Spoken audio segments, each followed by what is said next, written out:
Hey everybody, Leon Thomas here. Welcome to another episode of New Biz Buzz. Here on New Biz Buzz, we talk to business owners of businesses that are new, unique, or do something to help the communities in which they live. And today we have a relatively new business that's definitely unique and something that's needed in more communities. Again, my name is Leon Thomas. You're watching New Biz Buzz. New Biz Buzz is a production of the Leon Thomas Group. To learn more about us, check out our website, the Leon Thomas Group.com. And starting early May, late April, we will have the Leon Thomas Nice Network introduced to you. LTG Nice, NIS, news, information, and sports 24-hour internet radio coming to you in late April and early May. Be sure to stay on the lookout for that. Let's bring on our guest today, Stephanie Berman. Stephanie is a money coach that we met through some other friends, and we'll get into that. But Stephanie, you're a money coach. Stephanie, thanks for being with us here on New Biz Buzz. Thanks for having me. I'm excited to be here again. Now, Stephanie, we met through Mike Weiner, right? With Network Referral Group, and Mike said, "You got to meet Stephanie." And I think you came on his show. Is that correct? You came on an episode of NRG this week, right? Yes. Yep. Well, I say his show. I hosted with him, so it's kind of like my show too, right?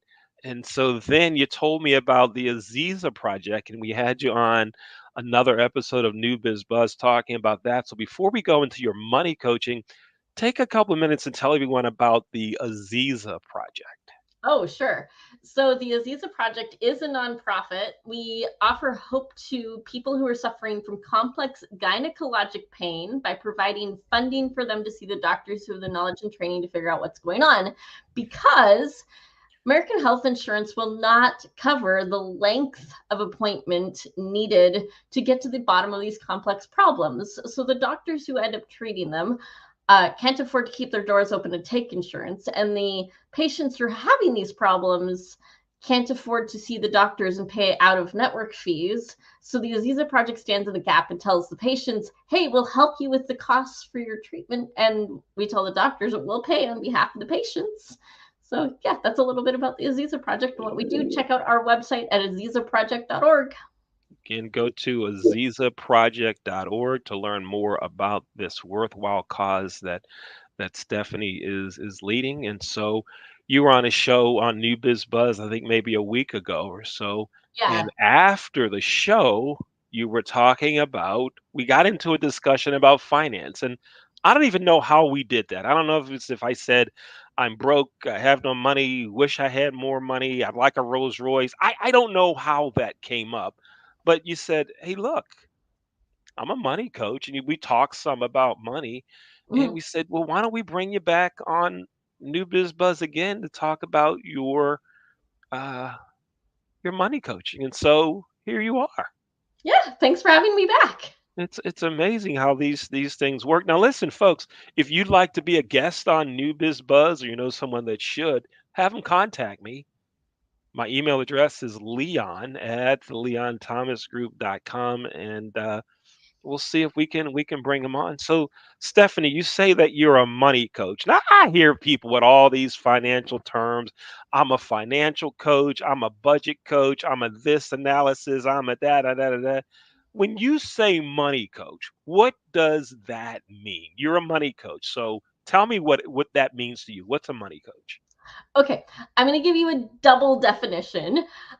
You've probably heard the term financial advisor. A financial advisor helps with your money's behavior, is what they're concerned with. I, as a money coach, I'm concerned with your behavior with your money. So it's a very it's a difference. So I help people with making a budget. I help them make a plan to get out of debt. I help them figure out what their long-term goals are and a way to get there. So, and a little bit of accountability along the way.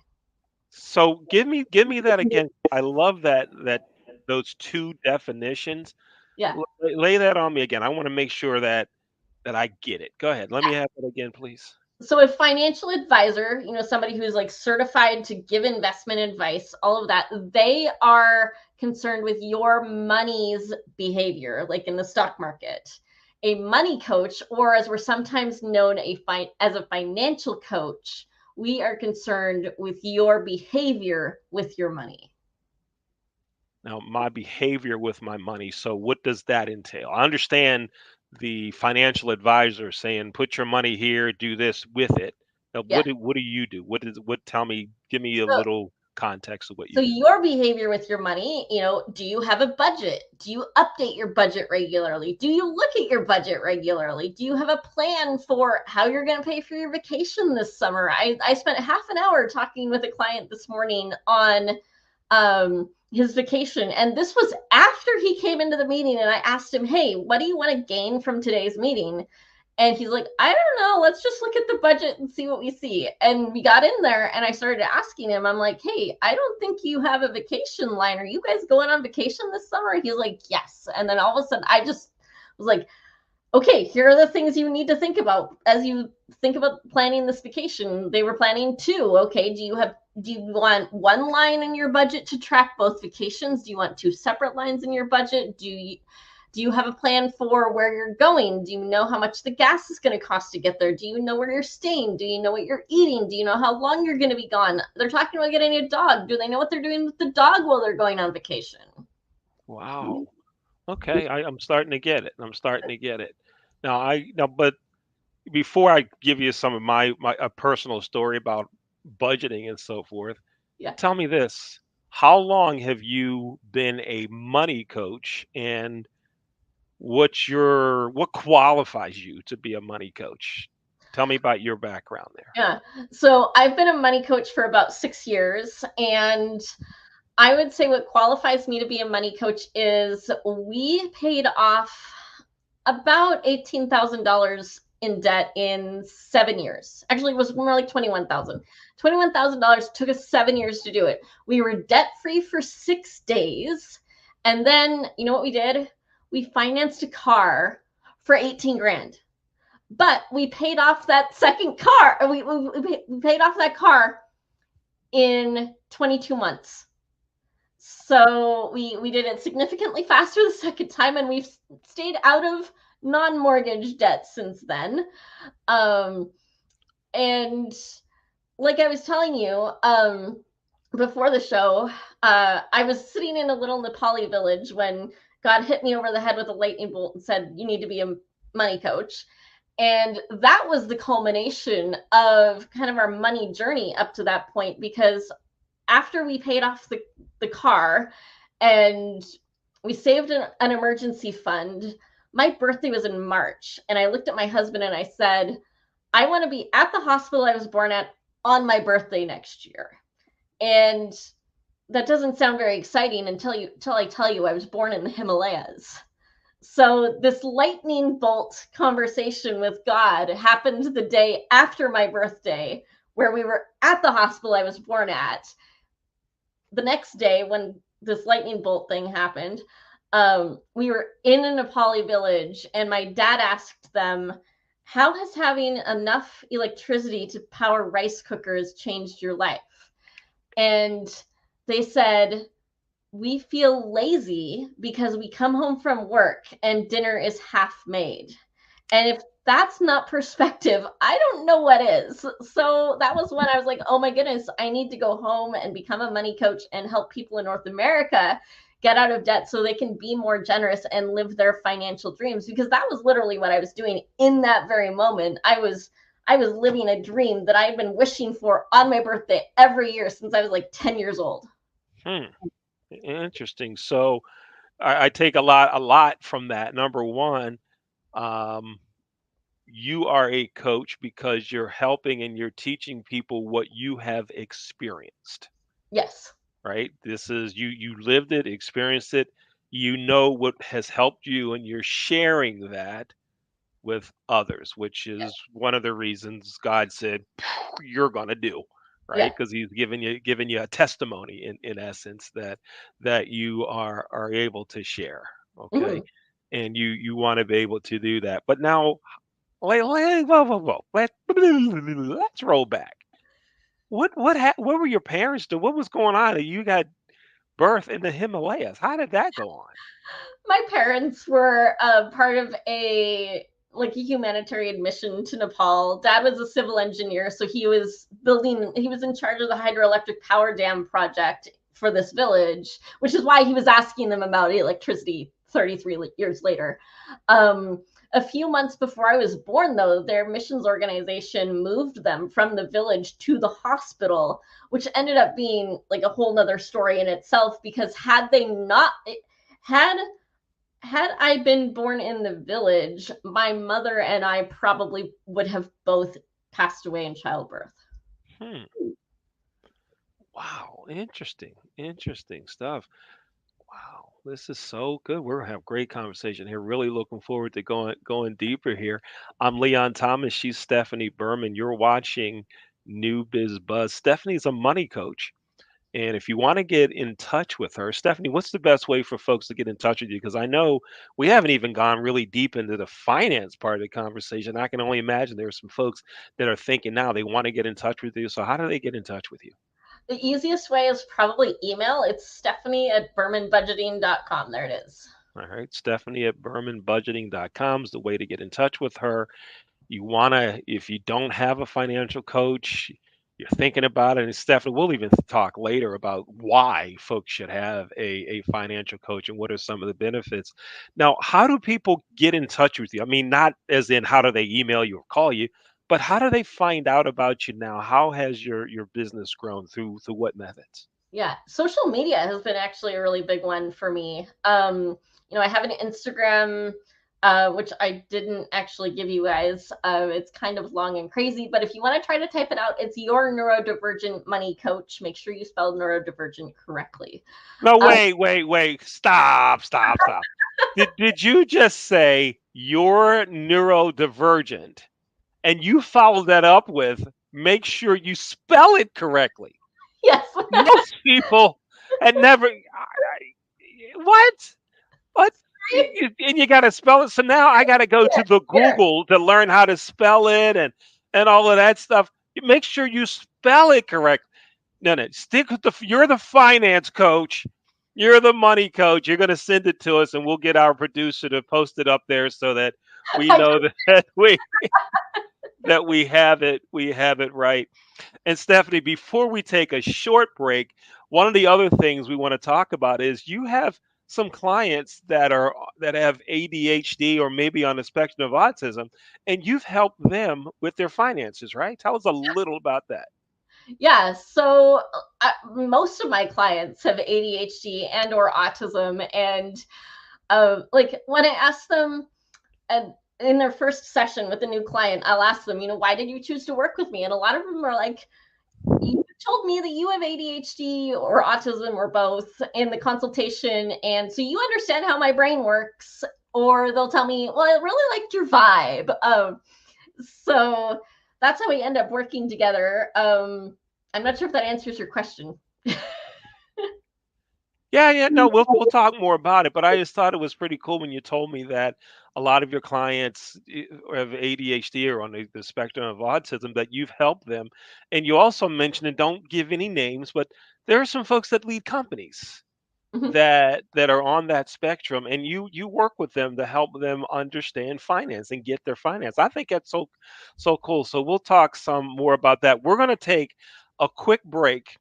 There's a really cool event happening on April 11th, and here's an advertisement that tells you all about it. It's to benefit the Lori Lundeen Foundation. Here we go.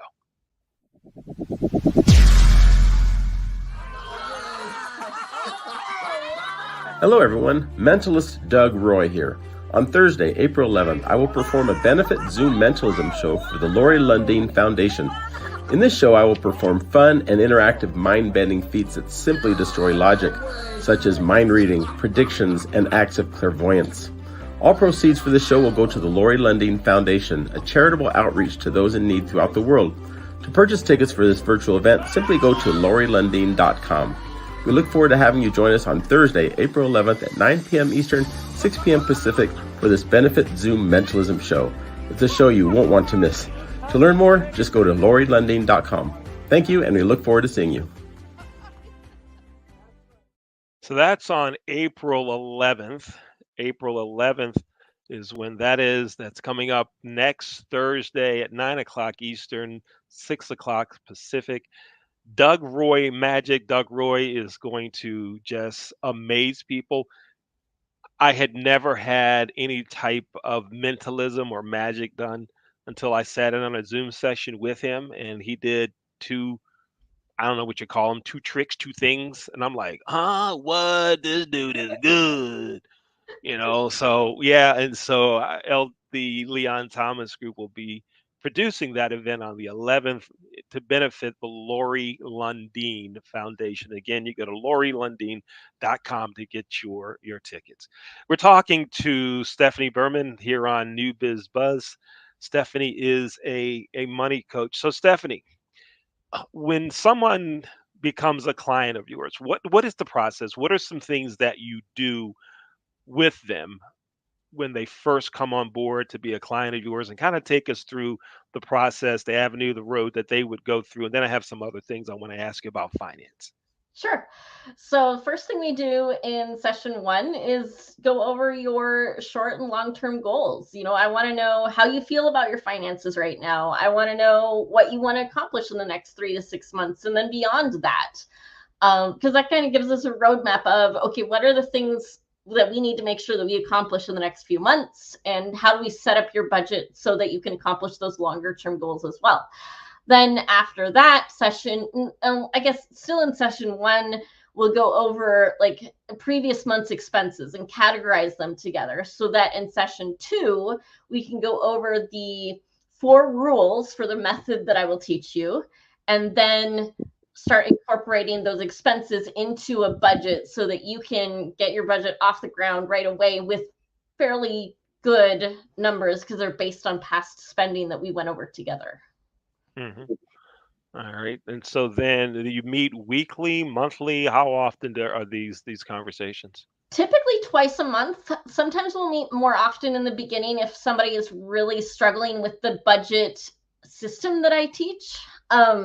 It has a very steep learning curve, but it's also a very fast learning curve. Mm-hmm.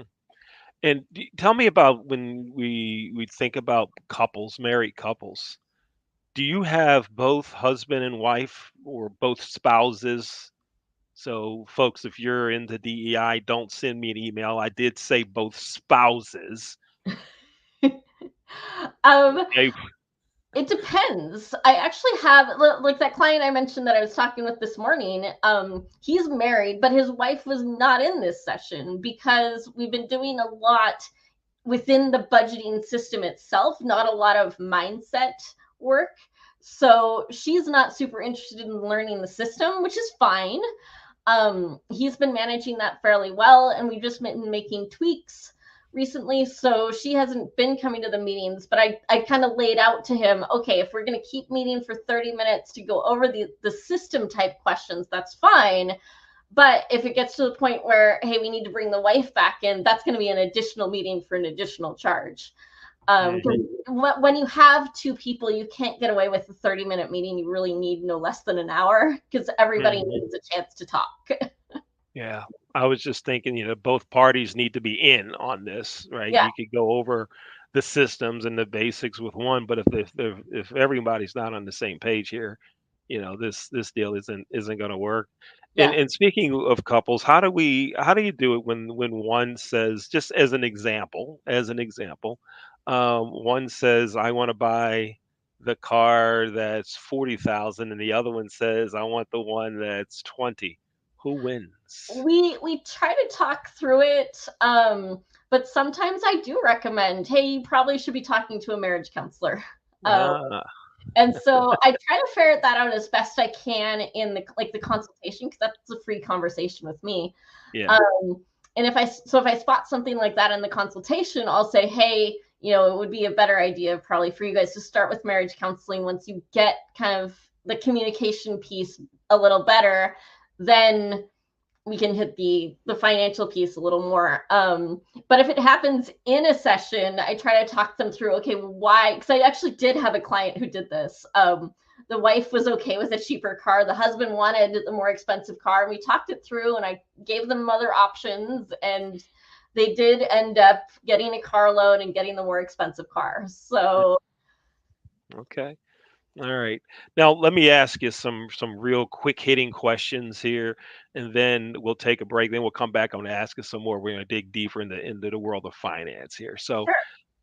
I heard you say debt free, Mhm. right? And that were debt free, then you paid things off in 22 months and all that. I've heard folks say, and these are so-called money experts, that say you always want to carry some debt, that you want to have a credit card balance, you want to have some type of loan that you're paying off because it increases your credit score. And with an improved credit score, there's so many more things that you could do, rates are lower and so forth. What's your take on that? My take on that has changed over the years.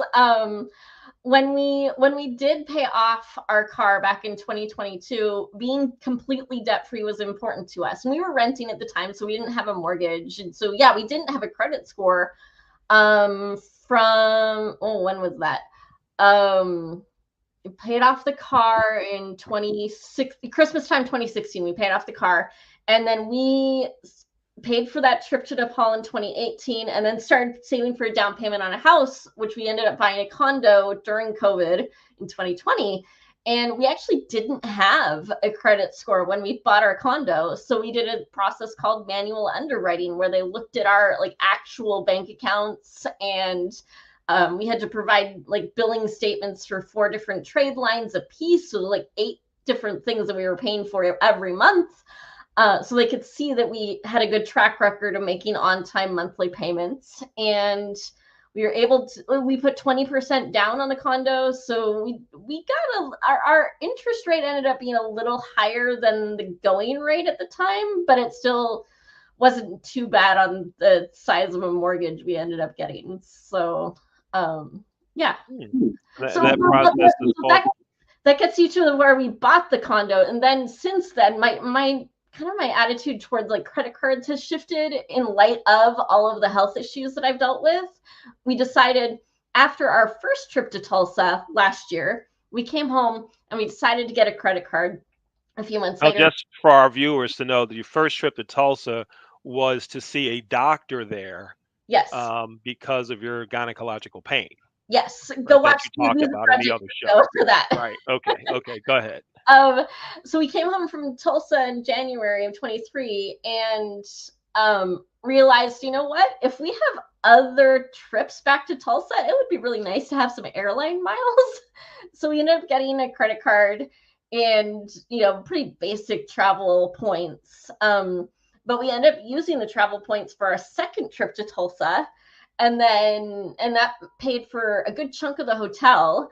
And then we did it, and that was in October 23 was our second trip. And then now we're going back now in April of 24, and we used points again to pay for a good portion of, about $200 worth of the flights. So,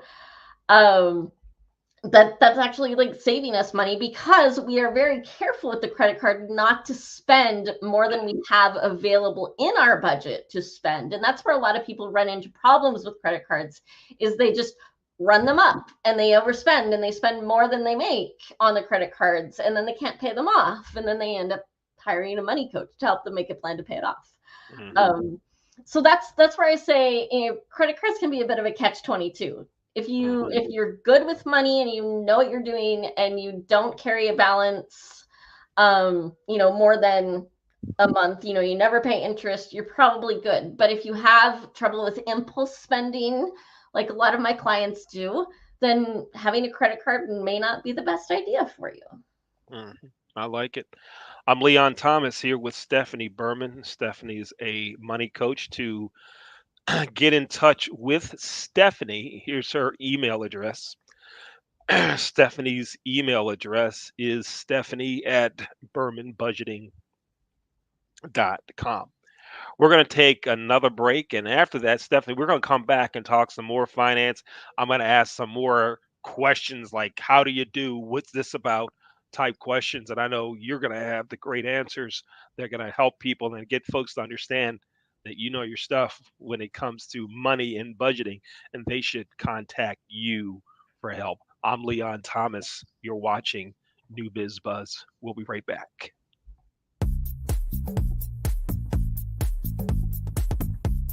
Renting is everything.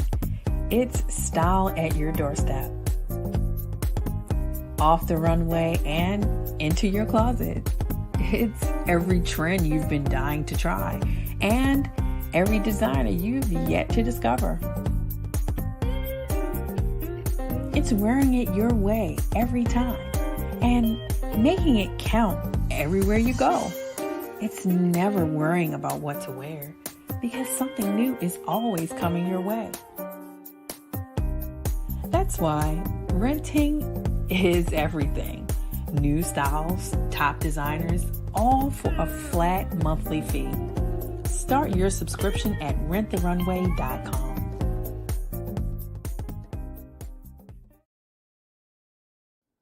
Slow roasted over hickory fire and pulled by hand. This is the way pit pork has always been done. Pulled pork lovers, rejoice.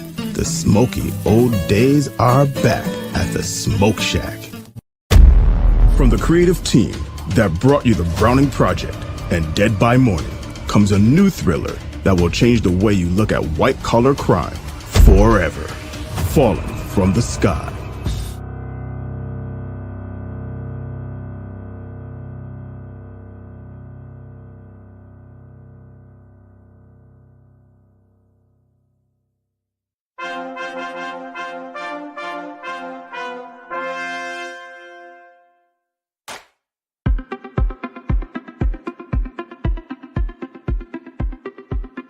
I'm Leon Thomas with the Leon Thomas Group. Podcast, virtual events, webinars, streaming shows, and so much more. We want to be your partner in all things virtual.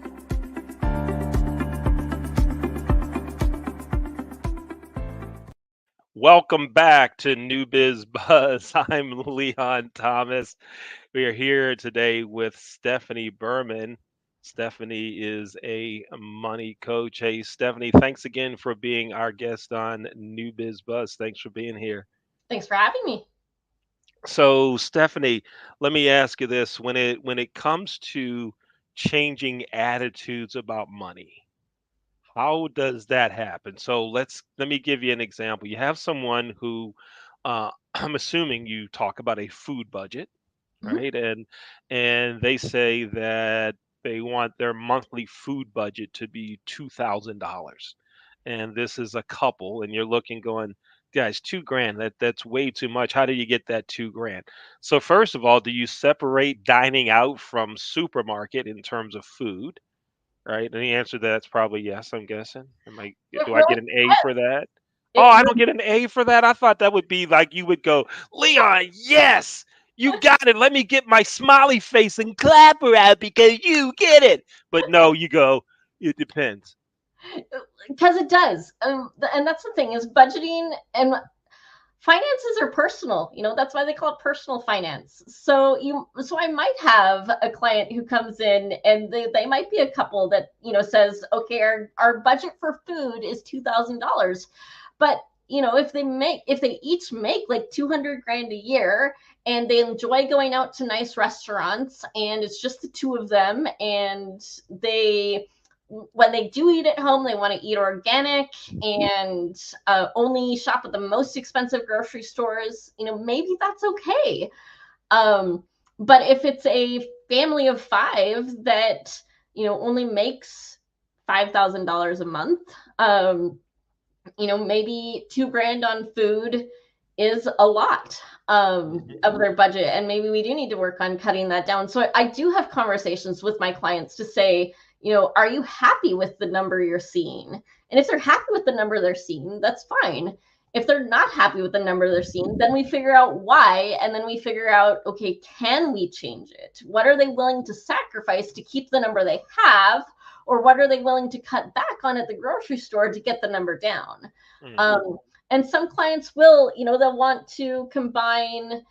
Well, usually my clients will put groceries on one line and then they'll have eating out on another. And then we start getting into their eating out budget a little bit. And it's like, okay, you spent $800 on eating out, but 400 of that was at Starbucks. So do you want a separate coffee line to track your coffee purchases?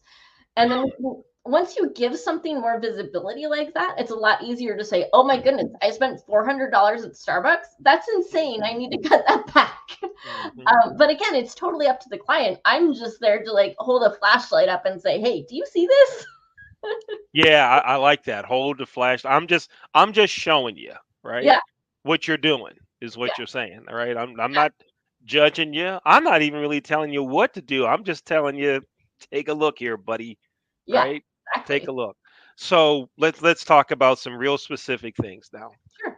So a couple has high credit card debt, Mhm. right? And you, how do you get them? What do you teach them on how to get rid of that debt? What are some things that they could do? They have high credit card debt. They're making the minimum payment, which we know is not going to make that go away anytime soon, Right. right? So how do you get them to put more payments, more money toward each monthly payment? What do you say to them? Coach me. I'm your client, right? And I just came to you with $50,000 in credit card debt.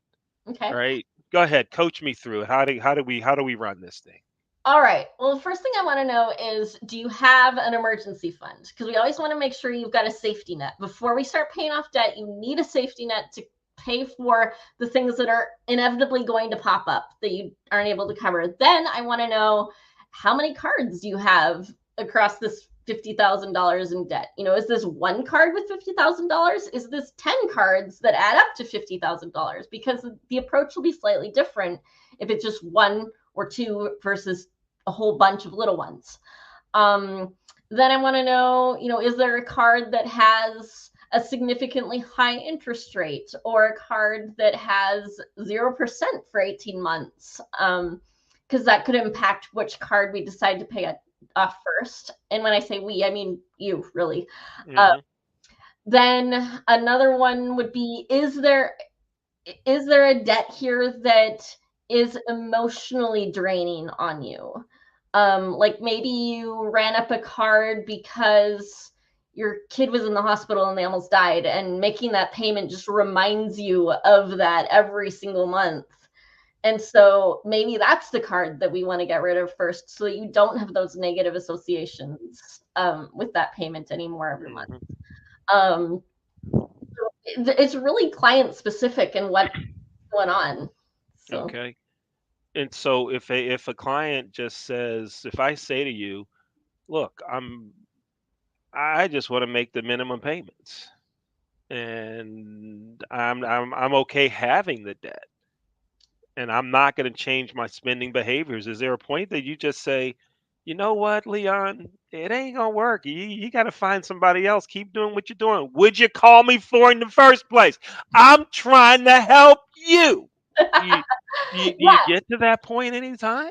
Um, Sometimes I walk out of my office and shake my head at clients. Out my office door to my husband, I'm like, oh my goodness, that was a mess. But really, when it comes down to that, and if I get a client who's like, well, I'm happy with the way things are right now, then I kind of point them back to those goals that we talked about back in session 1. And I'm like, okay, this is what you said you want to accomplish, but if you stick with your plan of just paying the minimums, you're not going to be able to do these other things. You've got to free up some money so that you actually, and I do have clients that are not really digging in their heels and saying we only want to pay the minimums, but they've got so many things they want to do. They're having trouble focusing on paying down the debt so that they can do some of these other things a little faster.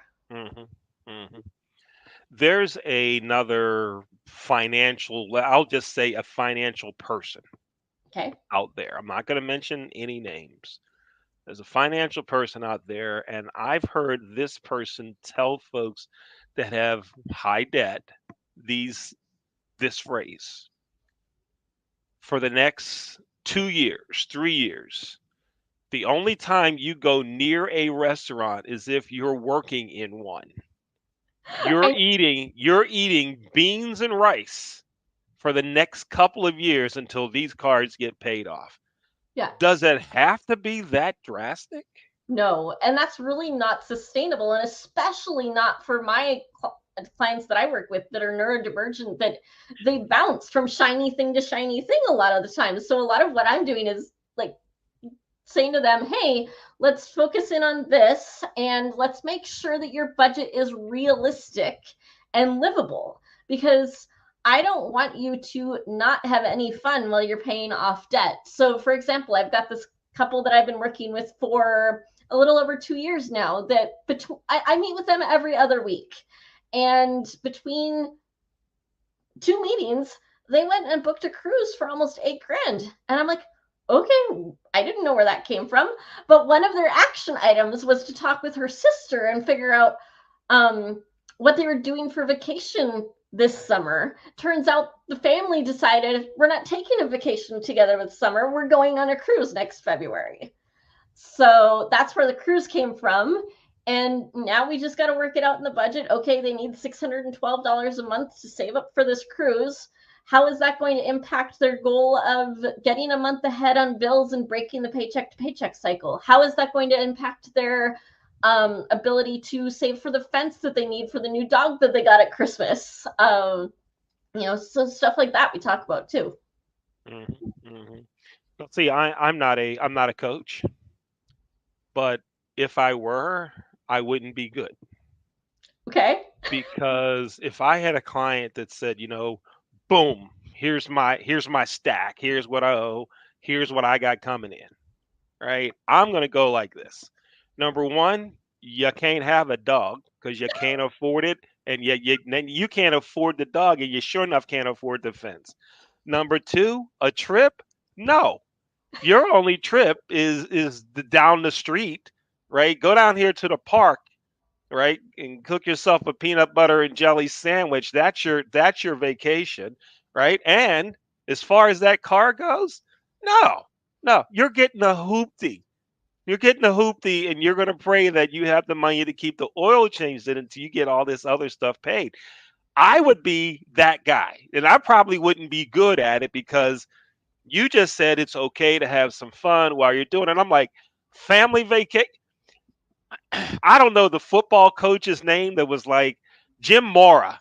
Playoffs, playoffs, play vacation, vacation. No, we're not. We're not doing that. You're not doing. And folks would get mad at me. I'd have them in tears. No, that's not my calling. Okay, it's just not my calling. All right. So Stephanie, give me three things that folks can improve when it comes to their money, budgeting, whatever it is. Give me some things that you see often that are screwed up that folks, if you just do these three things, it kind of gives you a good start. What are those three things, Stephanie? Okay. So if you want to have a good start, make sure that you make a plan for your money, and make a plan for your money before it actually lands in your account. Then you've given every dollar a job, you know where it needs to go, you make it go those places, and you're good. But remember, that plan is flexible, so if something comes up, you need to roll with the punches and change your plan. Second thing to do would be track your expenses against that plan so you can make sure that you are sticking to it. The third thing, make sure your plan includes non-monthly expenses like home maintenance and vet bills and Christmas. Hey, Christmas happens on December 25th every year, so don't forget about that. Those are non-monthly expenses that if you plan for them on a monthly basis, your budget will be a lot smoother and a lot more like this and a lot less like this, like crazy roller coaster. You don't want a crazy roller coaster budget. You want nice and smooth and even. So one of the examples you gave was Christmas spending. right? Mhm. A budget for Christmas. So instead of getting to my December budget Mhm. and saying $2,000, that I should take that 2 grand and spread it out over 12 months. Yeah. So I'm going to be a little nicer to us for the math. Let's say you want $800. Um, Did you just say my math wasn't nice? Is that what you just said? sorry. You said Um, my math was. you Wait a gave minute. I got a, okay. Wait. I got a calculator and everything. No, go ahead. I understand what you're saying. You gave me two Go grand. ahead. But let's go 900. You want Okay. 900 by Christmas. It is April 3rd today. So if you want $900 by Christmas, guess what you need to do? I see what you did there. I like it. I like it. So that's $100 a month. Yeah, Okay. You did say 900, not 9,000, right? I did 900. say 900. Okay. All right. Cool. All right. I got it. I got you. So you start today, put $100 a month away from now until December, including December, you will have $900 for Christmas. Okay. Now, let's get real detailed on that. When you say put it away, Mhm. are you talking another bank account that money's in? Are you talking about on a budget somewhere that I have to make sure it stays over there? Or are you talking going to the bank and getting $100 cash and putting it in an envelope every month? What do you mean when you say put it away? Any of the above, whatever works for you and your brain, that's what you should do. If pulling it out of the bank and putting it in an envelope in the safe in your bedroom closet is what you need to do to make sure you don't spend that money, do that. If you can track it on a spreadsheet, do that. If you need to use a budgeting software, I strongly recommend using You Need a Budget. It's literally youneedabudget.com. And that will track for you. So, the other one you said was a different savings account. That's an option too, but with You Need a Budget, you don't need to use multiple accounts. So you can just have everything in one account, and then You Need a Budget breaks it down and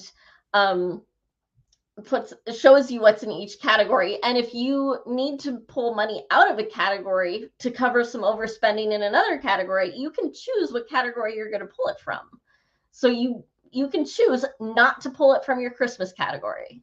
Mm-hmm. Mm-hmm. When we talked before the show and you told me about these non-recurring expenses, right? Things that aren't monthly. Give me some other examples of those. You talked about holiday spending, but you also give me some others that we talked about, please. Home maintenance, car maintenance, Christmas, vet bills, kids' summer activities, sports activities. Let's see. Did I say car maintenance and home maintenance both? Doctor bills, and just stuff like that. Stuff that you're not paying. Oh, insurance premiums. Mm-hmm. Potentially. Just stuff like that you don't pay, either doesn't have a monthly due date. It may have a due date every 6 months. If it's something like car insurance, you pay every 6 months.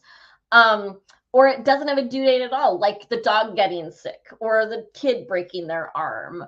Or Christmas kind of has a due date because you know what it is. It's December 25th. Mm-hmm. But still, that one only happens once a year. Uh-huh. Or like the car maintenance, so that you're setting aside some every month.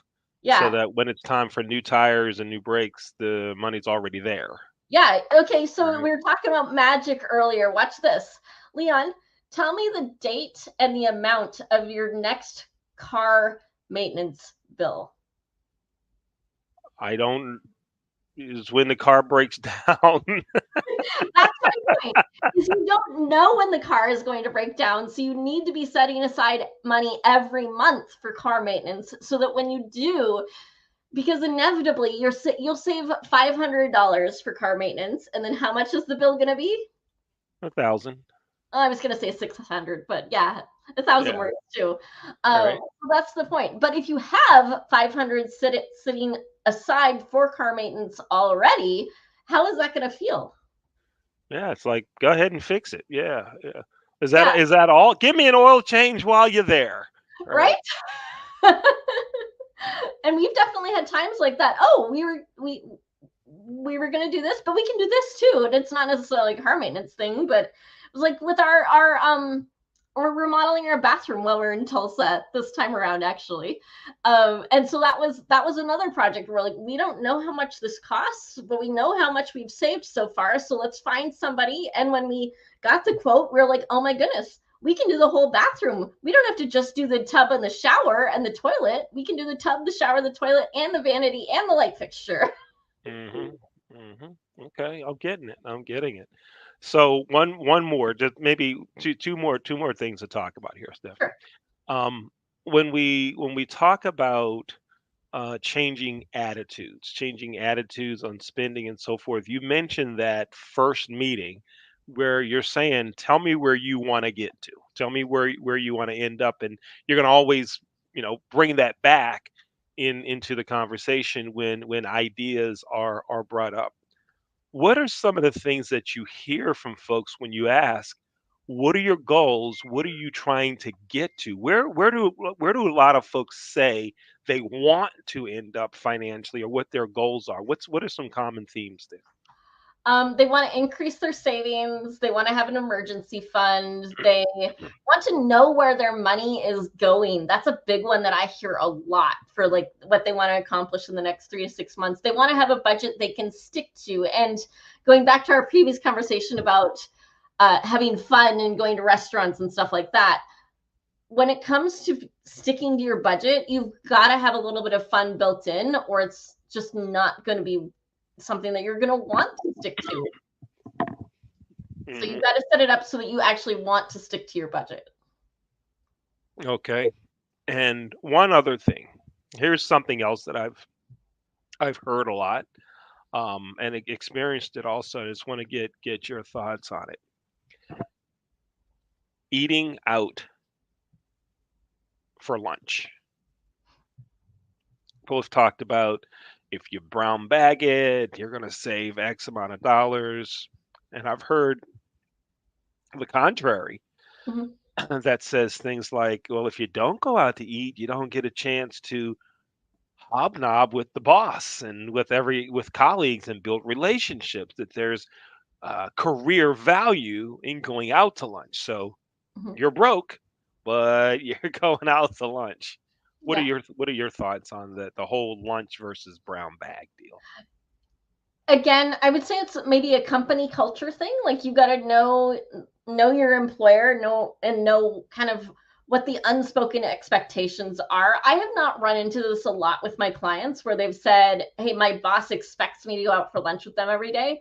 Um, but I do have clients who, will choose to get lunch out versus packing a lunch. And again, that just comes down to if you're not willing to cut back on the going out to lunch during the workday, what are you willing to sacrifice in other areas of the budget to make sure that you do have the money that you need to be able to go out for those lunches? Ah, so if you're gonna do this, then we got to pull from somewhere else, right? Yeah, You can't have it all. yeah, it's teaching trade-offs and learning to live within your means. Hmm. Hmm. It was an interesting piece that I heard another financial coach talk about. He said that with couples, that finance has to be give and take, right? Mhm. And just like your money needs to be give and take, there has to be some compromise in it. And this person also said they used to be a marriage counselor, Ah, right? And he said, but in marriage, compromise does not work. It has to be true give and take, mhm. not compromise. He said, because you get into compromise, let's say that I want to go on vacation to California and my wife wants to go to Florida. The compromise is Kansas, and now nobody's happy. That's a good point, Leah. Right? That's compromise. He said, Yeah, he said some things in life are give and take. But when yeah, he used, talking about the money, okay, well, if you want to drive the Lexus and you want to pay the maintenance on a Lexus, that's okay. but you might have to go to Walmart for your drawers. Yeah. Okay, there's gotta be a give and take here. And Yeah. so it's interesting that you mentioned that as well. So Stephanie, the executives that have ADHD and autism, what do they take? What do they go to, like, C-suite executive meetings and your name comes up and they call you? Do you email them and say, "Hey, I hear you want to contact me. I want to help you with your money"? How do these big shots find out about you? This is so cool. Then we're done. I promise. I know I've said that before. I sound like a preacher, don't I? One more thing before I take my seat. One more thing. One more thing. And you know that whole take my seat thing I learned from my pastor a couple weeks ago, that way back in biblical times, take my seat meant I'm going to teach you more, Yeah. right? Because they did a lot of preaching in seats in a seated position. But anyway, I promise. Last one. Go ahead. So I would say people tend to find me on social media. A lot of times word of mouth is another one. I actually set up a virtual coffee today with a therapist in Western Washington State. I'm in Eastern Washington. She found out about me through one of my current clients. So word of mouth is really good. And I'm actually networked with an ADHD coach in Ohio who does a lot on LinkedIn. And it happens to be like financial literacy month or something. So he's been doing some more posting about financial literacy on his LinkedIn to people with ADHD and high income earners, especially. So he's hoping to get in with like HR departments and stuff like that. So they would trickle down through him to me as well. Yeah, you sound like a finance person. You said high income earners. Yeah, I call them rich folk. You said high income earners. High income earners. Yeah.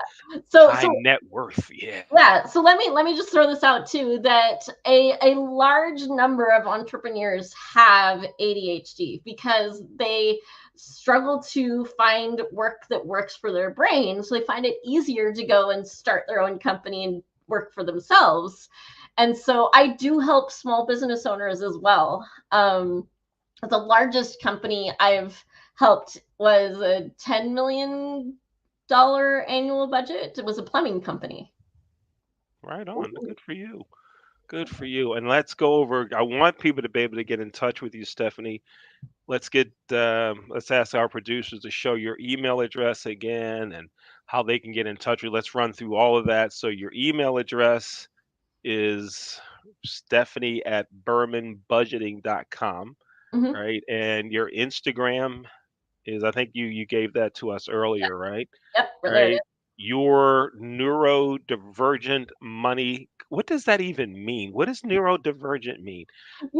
Neurodivergent, neurotypical. Neurodivergent is stuff like ADHD, autism, ADD, bipolar sometimes gets thrown in there too. Basically, anything that makes your brain work a little different. Okay. All right. And I think there's a website also. Mhm.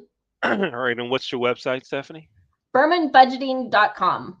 BermanBudgeting.com. There Folks, it I is. want you all I want y'all to get in touch with Stephanie. And when you first communicate with Stephanie in that initial email, or what do they call it on Instagram? Your first post, Yeah, gram, tweet, contact, yeah. whatever it is. I want you to tell Stephanie that you learned about her through New Biz Buzz. Yes, Okay, please. that's your first thing, right? You go, I learned about you through New Biz Buzz, and then y'all talk about everything else you got to talk about. But I want you to contact Stephanie. Just from talking with you here, Stephanie, I could see how you're having real down to earth conversations in a way that folks can understand Mhm. finance. Right. I just sense that from the way you've answered some of the concerns that I had, and some of the conversation flow here. So thank you again. Thanks for being with us. Thanks for having me. It's been fun. Yeah, and folks, again, you're watching New Biz Buzz. I'm Leon Thomas with the Leon Thomas Group. That's Stephanie Berman. Stephanie has been our guest today here on New Biz Buzz.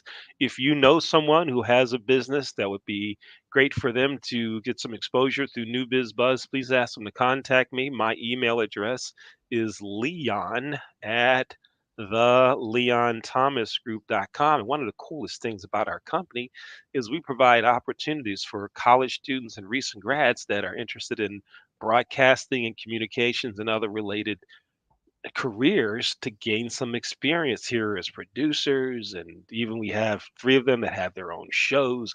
And so we're here to help, but make sure you do this. Stay tuned end of April, early May for the launch of the LTG Nice Network, Leon Thomas Group News, Information, and Sports. 24 hours, 24 hours a day, internet radio coming to you late April, early May. So looking forward to you being there to be one of our first listeners. Folks, thanks for watching this episode of New Bizz Buzz. Again, my name is Leon Thomas. Our guest has been Stephanie Berman. Take care, everybody. Thanks for watching New Bizz Buzz.